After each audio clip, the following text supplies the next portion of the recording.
প্রতি বছরের মতো এবছরও দুর্গাপুরের চিত্রালয় মেলা ময়দানে শুরু হয়ে গেল রাবণ দহনের প্রস্তুতি। রাবণ দহনের ইতিহাস হল মূলত হিন্দু মহাকাব্য রামায়ণ থেকে উদ্ভূত একটি পৌরাণিক ঐতিহ্য, যেখানে শ্রীরাম লঙ্কাধিপতি রাবণকে বধ করেন, যা মন্দের ওপর ভালোর বিজয়ের প্রতীক। রাম রাবণকে বধ করে ব্রহ্ম হত্যার পাপে 1 বছর তপস্যা করেন এবং হনুমান রাবণের মৃত্যুবাণ চুরি করে রামকে দেন, যা রাবণ বধের জন্য প্রয়োজন ছিল।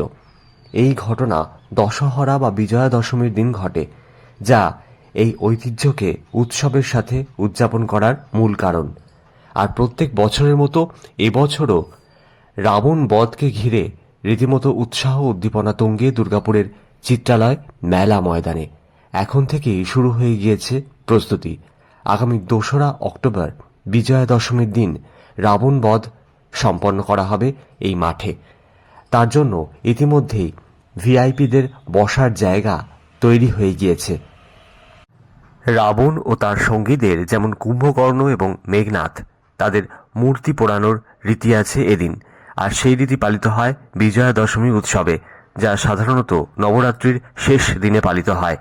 এটি মন্দের ওপর ভালোর জয় এবং রাবণের মতো নেতিবাচক প্রবৃত্তিগুলোর বিনাশের প্রতীক, যা রাম ও লক্ষ্মণের হাতে রাক্ষসরাজ ও তার অনুচরদের বধের মাধ্যমে ঘটেছিল। এই উৎসবটি রামলীলার অংশ হিসেবেও অনুষ্ঠিত হয়, যেখানে রাবণের কুশু পুত্তলিকা পোড়ানো হয়, সাথেই দহন করা হয় কুম্ভকর্ণ ও মেঘনাদের কুশু পুত্তলিকাও। চলে রামলীলা। রাবণ দহন দেখতে শুধুমাত্র দুর্গাপুরের বাসিন্দারা নন, পার্শ্ববর্তী ভিন জেলা এমনকি ভিন রাজ্য থেকেও মানুষজন আসেন দুর্গাপুরের চিত্রালয় মেলা ময়দানে। কার্যত রাবণ দহনের দিন তিল ধারণের জায়গা থাকে না এই মেলা ময়দানে।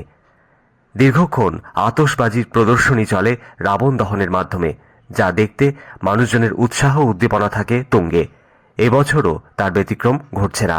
আগামী 2রা অক্টোবরের জন্য তাই অপেক্ষার প্রহর গোনা শুরু হয়ে গিয়েছে ইতিমধ্যেই।